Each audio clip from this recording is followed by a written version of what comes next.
I'm Tracy, and this is Yoga for Everybody. If you've been with us for the last couple episodes, we've been working on our progression from downward dog to upward dog. Today we're going to add another step on it. We're doing it step by step so that we don't overstress our shoulders or our chest if we're not quite ready for it.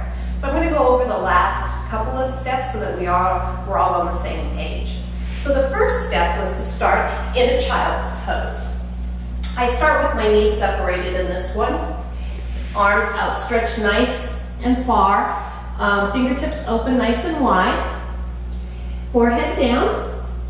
On your inhale, you're going to drop your elbows to the floor and bring your nose forward, coming up into your cow posture. Exhale, round up into your cat and push back into your child's pose.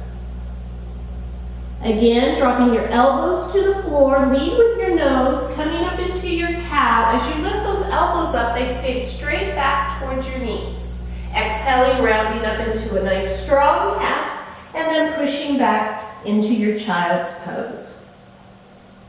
So that's the first step. The second step, which we did last time, was to bring our knees and ankles in the same alignment. And again, starting in your child's pose. So you stretch those arms out as far as you can, opening up the fingertips, working down in the pads of the forefinger and the pads of the thumbs. And then on this one, we're pretending to be a snake. So we slither with our nose along the mat, lifting those elbows, they hug your body, and we're coming all the way up into our upward dog, shoulders down your spine. Dropping the knees, rounding up into that cat again, and pushing back into your child's pose. Again, dropping the elbows, slithering that nose along your mat, elbows hug that body as you lift up into your upward dog. Dropping the knees, exhaling, rounding up into that cat, and pushing back into your child's pose.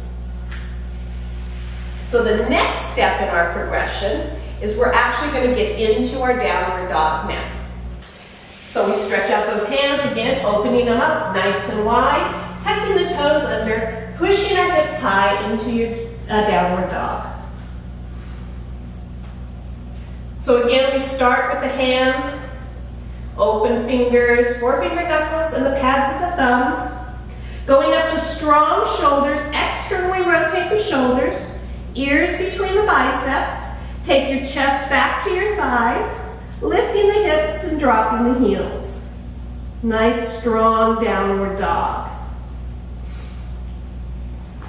On an inhale, we'll come to a plank. When you're in a plank, the heels of your hands should be underneath your shoulders, and you're going to push back into your heels with a strong belly. On an exhale, we're going to start lowering down, hugging the elbows back. When the elbows come in contact with the body, that's where we'll stop. We'll drop the knees, round back up into that cat, push back into our child's pose. Inhale, drop the elbows, come up into our cow. Push into the toes, bring your hips high, back into your downward dog. On an inhale, you'll come to your plank, getting strong. Exhale, dropping down till your elbows hug your body. Drop your knees, and coming up into your cat. Pushing back to the child's pose. Inhale, drop the elbows, coming up into your cow. We're going up into that downward dog. Got ahead of myself.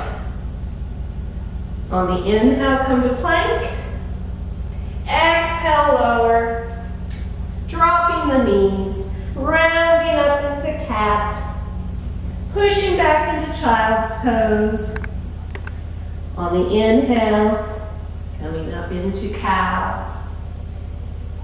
And then push into the feet, lifting the hips, and you're back into your downward dog. So that is the step we're working on right now. If you start at the beginning, go to the next step, and then to this step, you'll start getting your shoulders stronger, start opening up that chest, getting flexibility in the upper back so that we can get right into that flow, which we'll get to next week. I hope you're working on this, and we'll see you